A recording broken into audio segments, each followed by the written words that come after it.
ജലീലിന്റെ ഒരു പ്രഭാഷണം കേട്ടു. അദ്ദേഹം പറഞ്ഞ എത്രയോ സത്യവ. നമ്മളെ പോലെ ഉപദേശം കേട്ട ഒരാളും ലോകത്തില്ല.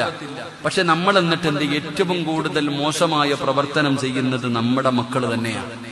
അത് ഏതൊരു മേഖലയിൽ എടുത്തു നോക്കിയാലും അത് പറയുന്നതിൽ നാണക്കേടൊന്നുമില്ല, സത്യമായൊരു കാര്യമാണ്. നമ്മുടെ ഉമ്മത്തിനെ പോലെ അഹങ്കാരമുള്ള വേറെ ഏതെങ്കിലും ഒരു സമുദായത്തെ നിങ്ങൾ പറ. ഇവിടെ വർഗീയവാദികളുണ്ട്, ചിലപ്പോ പള്ളി പൊളിക്കണമെന്ന് പറയും, കൊല്ലണമെന്ന് പറയും, അതൊക്കെ പറയുമെങ്കിലും അവര് ചെയ്യുന്നതിനേക്കാളും എത്രയോ മോശമായ പ്രവർത്തനം. ഞാൻ ഇന്നലെ ഒരു വീഡിയോ കണ്ടു.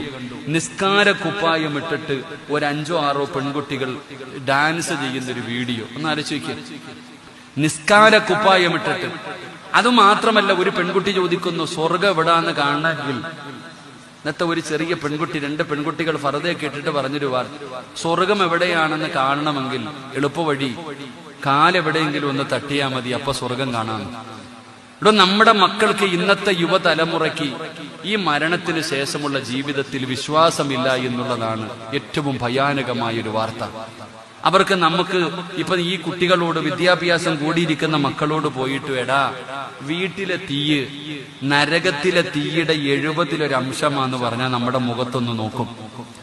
ഇന്നത്തെ കുട്ടികളോട് പറയുന്നു, ഈ വീട്ടിലെ തീയ് നരകത്തിലെ തീയുടെ 70% ഉള്ളെന്ന് പറഞ്ഞാൽ എന്തൊരു തെള്ളലാ ഉസ്താദ്.